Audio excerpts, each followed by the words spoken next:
धुरंधर picture मध्ये लय मोठा गेम केलाय। धुरंधरनं आपल्या डोळ्यात धूळ कशी फेकली आहे हे बघा। जेव्हा हमजा 2004 मध्ये पाकिस्तानमध्ये गेलेला दाखवला त्यावेळेस देशात सरकार होतं काँग्रेसचं आणि पंतप्रधान होते मनमोहन सिंग। रहमान डकेत मरतो 2009 मध्ये सरकार होतं काँग्रेसचं, प्रधानमंत्री होते मनमोहन सिंग। अर्शद पप्पू मरतो 2013 मध्ये सरकार होतं काँग्रेसचं आणि प्रधानमंत्री होते मनमोहन सिंग। SP असलम चौधरी मरतो 2014 मध्ये, तेव्हा देखील सरकार होतं काँग्रेसचं आणि प्रधानमंत्री होते मनमोहन सिंग। जो आलम होता ज्याला 10 वर्ष अगोदर पाकिस्तानमध्ये पाठवलं होतं तेव्हा पण सरकार होतं काँग्रेसचं, आणि जो जमील जमाली होता ज्याला 45 वर्ष अगोदर पाकिस्तानमध्ये पाठवलं होतं तेव्हा देखील सरकार होतं काँग्रेसचं आणि प्रधानमंत्री होत्या इंदिरा गांधी। आणि अजून एक महत्त्वाची बाब, रॉ कोणी बनवलं? इंदिरा गांधी आणि काँग्रेसनं। आणि आता या चित्रपटातला मेन विलन म्हणजे मेजर इक्बाल, त्याचं खरं नाव आहे इलियास कश्मीरी।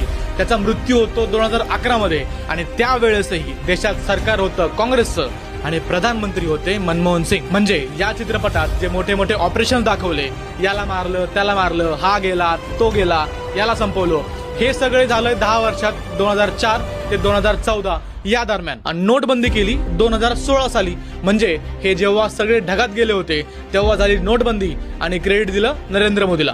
आदित्य धारने त्याचं काम तर केलंय, पण तुम्ही तुमचं काम करा। तुमच्या